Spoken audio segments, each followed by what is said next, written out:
Hello everyone, myself R K Singh, your physics mentor. आज मैं आप सब लोगों का धन्यवाद करना चाहता हूँ क्योंकि आप ही लोगों के लाइक, सब्सक्राइब और सपोर्ट की वजह से मैं अपने वीडियोज, लेक्चर्स आप लोगों के पास तक पहुँचा पा रहा हूँ। तो ऐसे ही आज के लेक्चर में मैं आपके सामने अपना लेक्चर लेकर के आ रहा हूँ जो कि इलेक्ट्रिक पोटेंशियल के ऊपर है। तो चलिए हम लोग समझते हैं इलेक्ट्रिक पोटेंशियल है क्या। सबसे पहली बात तो आपको ये समझ लेना है कि there are no any meaning of absolute electric potential. We always define potential difference, मतलब दो पर्टिकुलर पोजीशन पर पोटेंशियल का जो डिफरेंस है उसकी बात करते हैं हम लोग। किसी पर्टिकुलर पोजीशन पर पोटेंशियल की वैल्यू कितनी है उसकी बात हम लोग नहीं करते हैं। तो कैसे हम लोग किन्हीं दो पर्टिकुलर पोजीशन पर पोटेंशियल का डिफरेंस डिफाइन करते हैं उसकी डेफिनेशन यहाँ पर देखते हैं। तो चलिए डेफिनेशन क्या है उसको पहले समझ लेते हैं। डेफिनेशन बहुत ही सिंपल सी है। मान लीजिए कि हमारे पास कोई दो पर्टिकुलर पॉइंट हैं ए एंड बी, राइट। कुछ पोटेंशियल मान लिया कि पॉइंट ए पर है, लेट दैट इज बी ए, और कुछ पोटेंशियल मान लीजिए कि पॉइंट बी पर है, let that is B B. जैसा कि मैंने अभी आपको बताया कि किसी पर्टिकुलर पोजीशन पर एब्सोल्यूट पोटेंशियल की कोई मीनिंग नहीं होती है। हम हमेशा दो पर्टिकुलर पोजीशन पर पोटेंशियल के डिफरेंस की बात करते हैं। यानी अगर हमें एग्जैक्टली वी ए की वैल्यू बतानी हो या एग्जैक्टली वी बी की वैल्यू बतानी हो तो वो हम नहीं बता सकते हैं। But V A minus V B या V B minus V A की वैल्यू कितनी होगी वो हम बता सकते हैं। कैसे बताएंगे उसी को डिफाइन करते हैं। This is just a definition. तो डेफिनेशन हमारी ये है, मान लो कि हमें potential difference V A minus V B find करना है। तो ध्यान दीजिएगा, जब भी हम लोग डिफरेंस की बात करते हैं तो difference always final minus initial होता है। तो यहाँ पर V A minus V B है तो इसका मतलब कि पोजीशन ए जो है वो फाइनल होगा और पोजीशन बी जो है वो इनिशियल होगा। तो basically this is the final position and this is initial position, right? तो final potential minus initial potential is the potential difference. तो डेफिनेशन हमारी जो है वो ये है कि अगर हम लोग किसी +1 कूलम्ब के पॉइंट चार्ज को, +1 coulomb point charge is also called the test charge. तो अगर हम लोग किसी +1 कूलम्ब के पॉइंट चार्ज को, ठीक है, इनिशियल से फाइनल पोजीशन तक लेकर के चले और इस प्रकार से लेकर के चलें कि इनिशियल से फाइनल तक लेकर के जाने में कोई भी काइनेटिक एनर्जी का चेंज नहीं आया, तो ऐसा करने में जो भी वर्क हम लोग करेंगे that work is defined the potential difference between these two point. यानी कि इनिशियल से फाइनल तक +1 कूलम्ब के पॉइंट चार्ज को एक्सटर्नल एजेंट के द्वारा लेकर के जाने में किया गया work without change in kinetic energy is called potential difference. Clear है?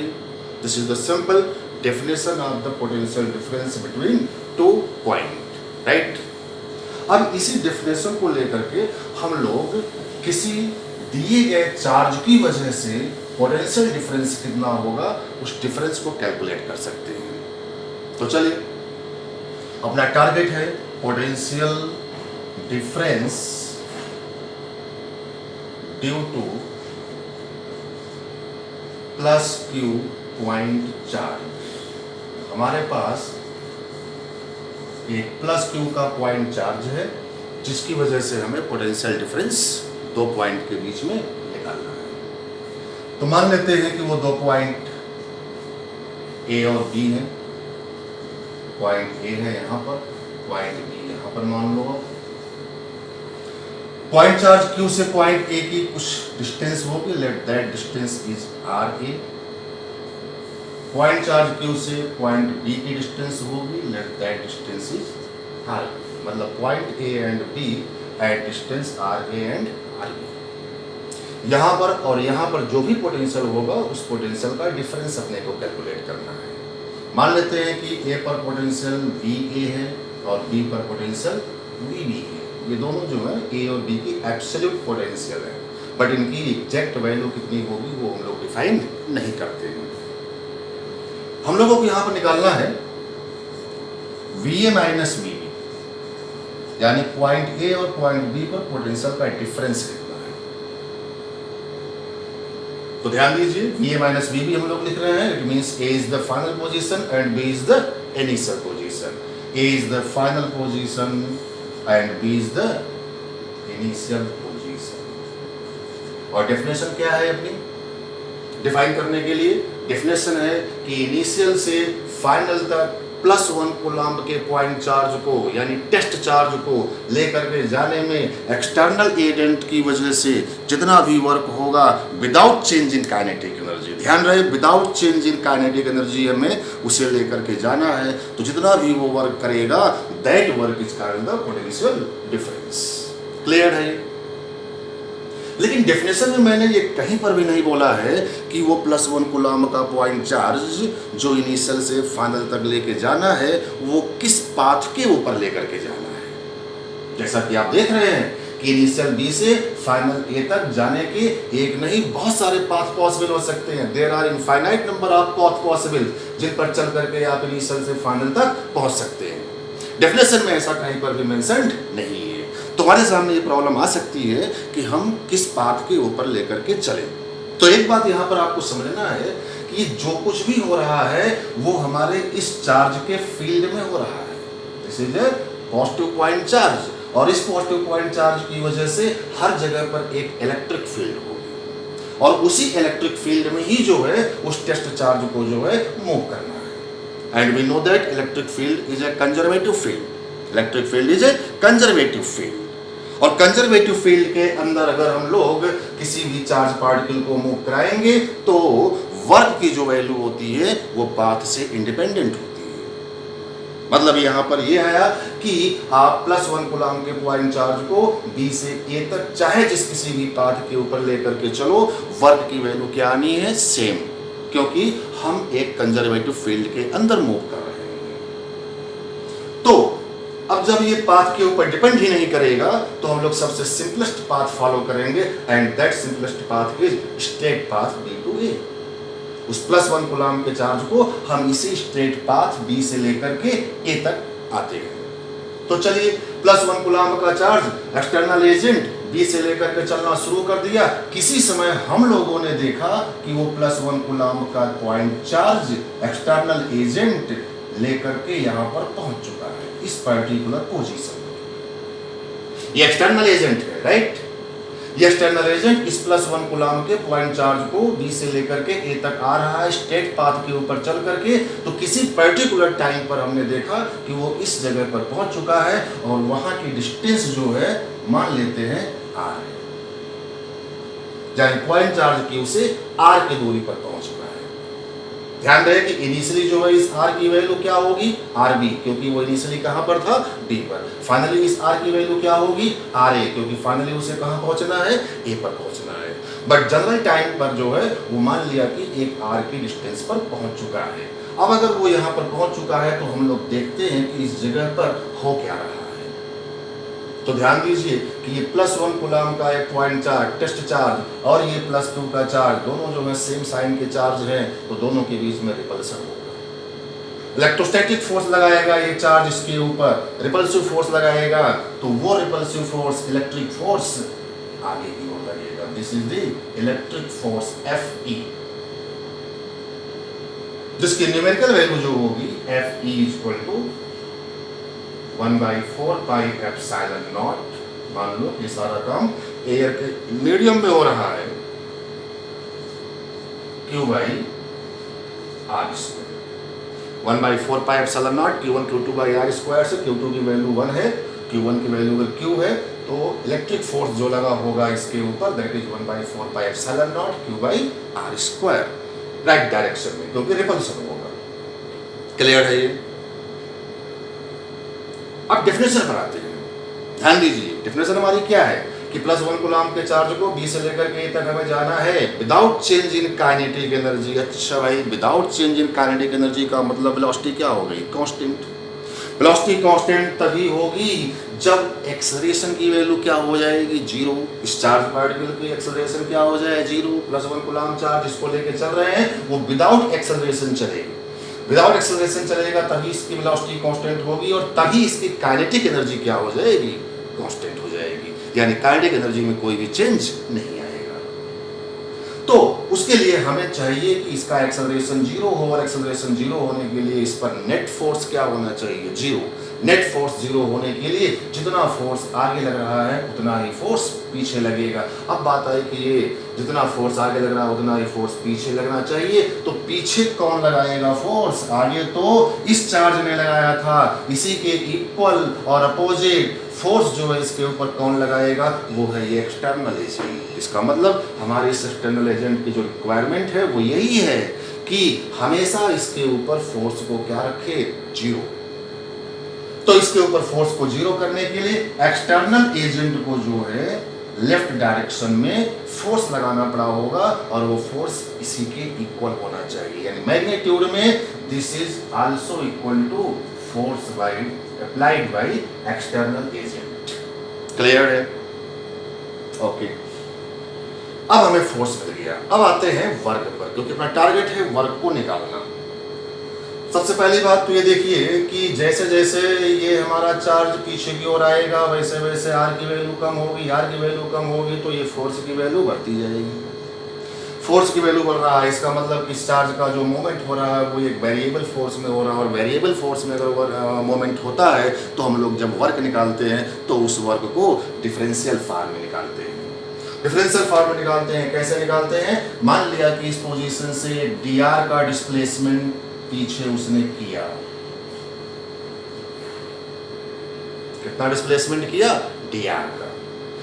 तो dr का डिस्प्लेसमेंट कराने में एक्सटर्नल एजेंट ने कितना वर्क किया, मान लिया कि वो वर्क dw है। ध्यान देना कि ये वर्क हम एक्सटर्नल एजेंट के द्वारा निकाल रहे हैं, dw बाय एक्सटर्नल एजेंट, और वर्क की बेसिक डिफिनेशन होती है फोर्स और डिस्प्लेसमेंट का dot product, F dot dr।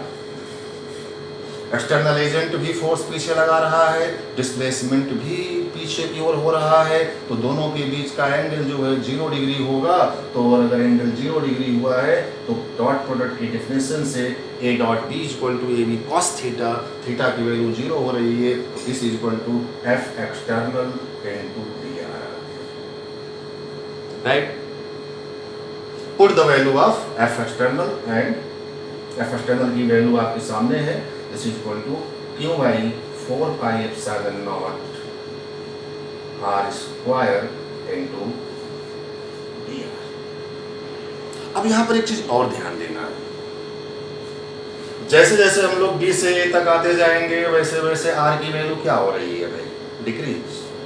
यहाँ से लेकर के यहाँ तक जाने पर r की वैल्यू, ये r की वैल्यू क्या होगी, डिक्रीज करेगी। और किसी भी डिक्रीजिंग फंक्शन का जो डेरिवेटिव होता है वो ऑलवेज क्या होता है, नेगेटिव। यानी जो हमने ये dr लिखा हुआ है, ये dr काइनेमेटिकली क्या होना चाहिए, नेगेटिव होना चाहिए। तो हम लोग यहाँ पर माइनस साइन लगा देंगे, minus q by 4 pi epsilon naught r square into dr। Minus क्यों आ गया, क्योंकि ये r क्या कर रहा है, डिक्रीज, और r अगर डिक्रीज होगा तो dr को कंपलसरी है कि नेगेटिव होना है। अब dr अगर नेगेटिव होगा तो उसको नेगेटिव करने के लिए हम लोगों ने यहाँ पर साइन माइनस लगाया हुआ है। तो significance of negative sign is r is decrease. Clear है? तो भाई ये तो आ गया work done by external agent to displace the +1 coulomb point charge through displacement dr। ऐसे ही dr का डिस्प्लेसमेंट वो b से लेकर के a तक में जो है कर रहा होगा, तो कुल नेट वर्क कितना हुआ वो अगर हमें फाइंड करना है तो इसको हम लोग इंटीग्रेट करेंगे। Integration means summation. तो ऐसे सारे डिफरेंशियल वर्क को हम लोग ऐड करेंगे, ऐड करने का मतलब इंटीग्रेशन करेंगे, तो आपको नेट वर्क डन फाइंड हो जाएगा। तो net work done by external agent, this is integral of differential work done by external agent. Clear है? तो चलिए इसको डिफरेंस इंटीग्रेट करते हैं, इंटीग्रेशन ऑफ dw एक्सटर्नल। तो चलिए इसको हम लोग इंटीग्रेट करते हैं, जो कांस्टेंट टर्म बाहर होंगे उनको बाहर, कांस्टेंट होंगे बाहर करेंगे। तो minus q by 4 pi epsilon not constant है, बाहर आ गया, this is integral dr upon r square.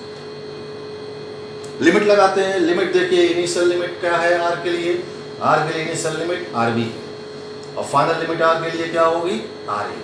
तो this is initial limit R B and this is final limit R A. ठीक, 1/r² का इंटीग्रेशन, आर स्क्वायर ऊपर जाएगा तो are के पावर -2 हो जाएगा, आर के पावर -2 का इंटीग्रेशन x के पावर n का इंटीग्रेशन x के पावर n+1 अपॉन n+1 से हम लोग इसको लिख सकते हैं। तो this is -q upon 4πε0 r के power -1 upon -1 limit R B से आर, सिंपल इंटीग्रेशन है। ये माइनस आप बाहर कर लो तो ये माइनस और ये माइनस प्लस हो जाएगा। यहां पर देख रहे हैं हम लोग तो work done by external agent this is equal to q upon 4πε0, ये माइनस और ये माइनस कैंसिल हो गया and upper limit minus lower limit करेंगे। अच्छा, r के पावर -1 की वैल्यू 1/r होगा तो this is equal to 1 upon upper limit r a minus 1 upon lower limit r b। This is the work done by external agent to move the +1 coulomb point charge from E to A without change in kinetic energy। and by definition इसी को हम लोग क्या बोल रहे हैं potential difference. दोनों point A और B के बीच का ये क्या हो गया पोटेंशियल डिफरेंस, यानी this is also equal to VA minus VB, this is also equal to VA minus VB। अच्छा भाई, ये तो सिंपल डेफिनेशन आ गई है, ठीक है। यानी हम लोगों ने ये देख लिया, सीख लिया कि दो पॉइंट के बीच में पोटेंशियल डिफरेंस की वैल्यू होगी कितनी। देखते हैं फिर से रिजल्ट को। ये हमारा पॉइंट चार्ज Q है, प्लस Q का पॉइंट चार्ज है, point A, point B, A की डिस्टेंस RA, B की डिस्टेंस RB। तो हम लोगों ने डिफाइन किया और डिराइव भी किया कि पॉइंट A और पॉइंट B के बीच पोटेंशियल डिफरेंस की value Q upon 4πε0 1/RA minus 1/RB। ये रिजल्ट हो गया। बट ध्यान रहे कि this is nothing but simply work done by the external agent to move +1 coulomb point charge from initial to final. ठीक है, अब इसको कैसे याद रखेंगे उसको आप समझ सकते हैं। ध्यान दीजिएगा, जो भी चार्ज यहाँ पर होगा आप वही चार्ज यहाँ पर रखेंगे। अगर ये पॉजिटिव चार्ज है तो आप +Q रखिएगा, अगर ये नेगेटिव चार्ज होगा तो यहाँ पर आप -Q रखिएगा। क्लियर है ये? उसके बाद आप VA माइनस VB लिख रहे हो तो पहला पोजीशन कौन सा है A, तो जो पहला पोजीशन हो 1 अपॉन उसकी डिस्टेंस लिखिएगा, माइनस जो दूसरा पोजीशन है आगे 1 अपॉन उसकी पोजीशन लिखिएगा। तो इसको आप इस प्रकार से याद रख सकते हैं, जिस साइन का चार्ज होगा वो साइन यहाँ पर रखना कंपलसरी है। क्लियर है ये? तो ये जो हमारे सामने रिजल्ट है, ये रिजल्ट हमें एब्सोल्यूट पोटेंशियल की वैल्यू को नहीं दे रहा है, किसी पर्टिकुलर पॉइंट का पोटेंशियल आपको नहीं दे रहा है, ये दो पर्टिकुलर पॉइंट के पोटेंशियल का डिफरेंस दे रहा है। अब अगर हमें किसी पर्टिकुलर पॉइंट का पोटेंशियल लिखना हो, जैसे इसी रिजल्ट से हमें अगर एग्जैक्टली A पर कितना पोटेंशियल है उसकी बात करनी है तो हमें दूसरे का पोटेंशियल 0 मानना पड़ेगा। ध्यान देना कि हम लोग ऑलवेज डिफाइन करते हैं पोटेंशियल डिफरेंस, एब्सोल्यूट पोटेंशियल की कोई मीनिंग होती ही नहीं है। तो चलिए हमने दो पॉइंट का पोटेंशियल डिफरेंस डिफाइन कर लिया, ये आ गया, ये डेफिनेशन हो गई है, इसके सिवा हम लोग कुछ भी नहीं कर सकते हैं। लेकिन फिर भी अगर हमें किसी पर्टिकुलर पोजीशन की एग्जैक्ट वैल्यू लिखनी ही हो तो उसके लिए हमें दूसरे पोजीशन की वैल्यू 0 माननी पड़ेगी। इसे बोलते हैं रेफरेंस। क्या बोलेंगे इसको? रेफरेंस बोलते हैं। अगर हम लोग VA और VB में किसी एक का पोटेंशियल 0 मान लें तो दूसरे की एग्जैक्ट वैल्यू हम लोग लिख सकते हैं। बट ध्यान दें, दिस इज रेफरेंस। और रेफरेंस के लिए हम लोग जो है मान के चलते हैं कि इन्फिनिटी पर जो है पोटेंशियल 0 होगा। ठीक है, ऐसा हम लोग मानते हैं कि इन्फिनिटी पर जो है पोटेंशियल 0 होगा, यानी रेफरेंस हम लोग कहाँ पर लेते हैं? इन्फिनिटी पर। तो जैसे इसी रिजल्ट में अगर मैं बोलूँ कि ये पॉइंट B इन्फिनिटी पर है कहां पर है? इन्फिनिटी पर है। तो फिर उस जगह का पोटेंशियल क्या हो जाएगा? जीरो हो जाएगा। तो if point B is at infinity, मतलब कि आरबी की वैल्यू इनफाइनाइट हो जाए, ये आरबी की वैल्यू क्या हो जाए? इनफाइनाइट हो जाए, तो हम बोलेंगे कि वहां का पोटेंशियल जो होगा वो जीरो होगा। दिस इज रेफरेंस, ऐसा हम लोग मानते हैं। ध्यान देना, ये माना है हम लोगों ने।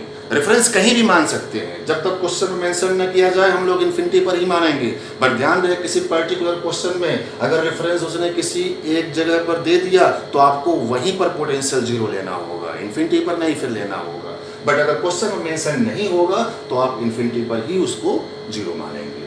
तो चलिए, इन्फिनिटी पर हमने जीरो मान लिया तो आरबी की वैल्यू इनफाइनाइट हो जाएगी। यहां पर रख के देखो तो आपको वी ए की एग्जैक्ट वैल्यू फाइंड हो जाएगी, यानी पॉइंट ए की एब्सोल्यूट वैल्यू लिखी जा सकती है।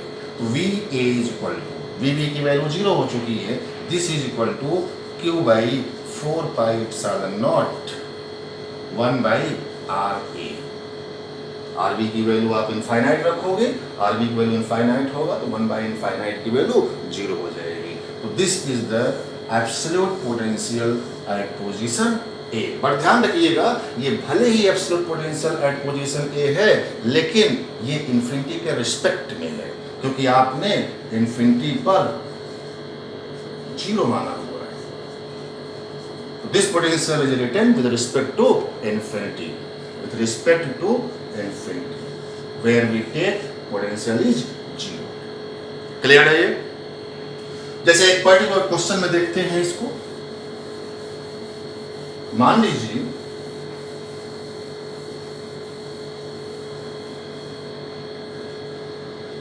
कि एक प्लस क्यू का पॉइंट चार्ज है, ठीक है। आर की डिस्टेंस पर एक पॉइंट ए है जहां पर बोला गया है पोटेंशियल की वैल्यू जीरो है। जस्ट इमेजिन, ऐसा उसने स्पेसिफाई किया है कि इस पॉइंट चार्ज से आर की डिस्टेंस पर पोटेंशियल की वैल्यू क्या लिया गया? जीरो। ये बोला गया है, this is a part of question. Infinity पर जीरो नहीं लिया गया है, कहां पर लिया गया? इस चार्ज से आर की डिस्टेंस पर जो पोजीशन है, अगर वहां पर पोटेंशियल जीरो लिया जाए तो बताइए कि इस चार्ज से 2r की पोजीशन पर पोटेंशियल की वैल्यू क्या होगी? मान लो कि 2r की पोजीशन पर पोटेंशियल VB है, तो पूछा गया है कि VB की वैल्यू बताइए। तो चलिए फार्मूला हमारा जो है वही अप्लाई करेंगे। फार्मूला हमारा क्या है भाई? VA minus VB is equal to Q by 4 pi epsilon naught 1 by RA minus 1 by R। ये फार्मूला है, लगा दो आप। VA की वैल्यू क्या बोल रहा है? जीरो। जीरो माइनस VB हमें चाहिए, B का पोटेंशियल हमें चाहिए, and this is equal to Q by 4 pi epsilon naught 1 by RA की वैल्यू मतलब पोजीशन A की दूरी R, 1 by RB position B की दूरी 2R। तो this is 1 by R minus 1 by 2R। Clear है ये माइनस उधर जाएगा तो VB is equal to minus Q by 4 pi epsilon naught, और ये आया 1 by R minus 1 by 2R का एलसीएम जो बना वो 2R हो गया, ठीक है। दिस इज 2 माइनस 1, यानी this is equal to minus Q by 8 pi epsilon naught is your result. यानी कि अगर इस पॉइंट चार्ज से R की दूरी पर पोटेंशियल जीरो हो तो 2R की दूरी का जो पोटेंशियल होगा वो minus 8 pi epsilon naught R रहेगा। अब एक पॉइंट और देखते हैं, सिंपल सी प्रॉब्लम में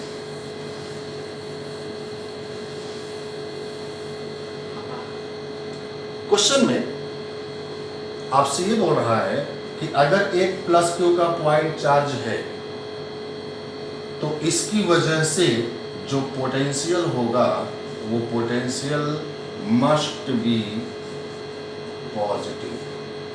must be negative,